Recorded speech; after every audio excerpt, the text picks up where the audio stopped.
waqt tiri fi triq Robert Samut fil-Florjana, il-mument li fih uffiċjali tal-iskwadra tal-omiċidi u tar-reati maġġuri wettqu rejd fuq residenza fejn kien mistoħbi raġel Albaniż, allegatament wieħed mill-irġiel involuti fid-delitt doppju ta' tastima.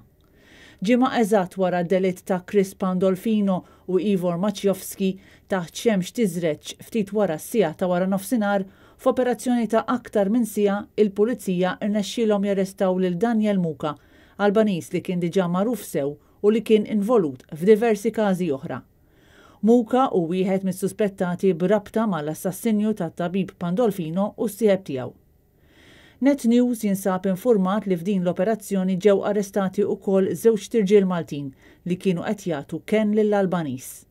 Fil-post għadd ta' pulizija minn diversi taqsimiet kienu qed imexxu l-arrest kif ukoll l-investigazzjonijiet b'diversi oġġetti fosthom pistola jinħarġu minn din ir-residenza.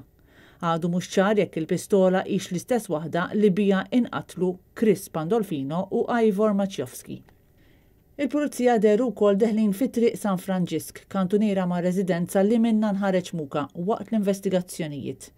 Għal-ħabta ta' 2:15 Muka der jinħareġ mir-residenza, zaqqu barra u bidejhom manetjati, prominenti fuq spaltu x-xellugija tpinġija bil-kliem Never Lose Hope. U ddaħal f'karozza li nstaqet l-isfel minn triq San Franġisk iżda ftit tal-minuti wara l-istess karozza reġgħet tfaċċat qrib il-poliklinika ftit metri biss bogħod minn fejn sar l-arrest. Bl-Albaniż jidher jitniżżel u jiddaħħal biex jiddewwa għal xi ġrieħ ħfief li ġarrab waqt l-arrest.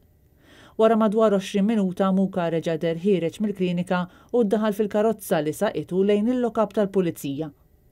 Jidher li dak li żvela Net News aktar kmieni jiġifieri ir-ritratt tal-aggressuri li kellha fida l-pulizija kien kruċjali għall-iżviluppi fl-investigazzjonijiet u wassal propju għal dan l-arrest. Daniel u ħuħ Bektax kienu involuti fis-serqa f'ħanut ta' Diamonds International lura fl-2017. Dakinhar kienu nsterqu 330,000 euro.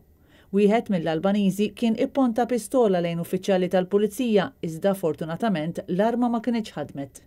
Mal-arrest li kien seħħ fil-bajja ta' San George, Daniel Muka kien reġa' pponta l-pistola, din id-darba lejn il-pulizija. Mhux magħruf jekk Bektax ħu Daniel hux suspettat ukoll fil-qtil ta' Pandolfino u Maciejowski.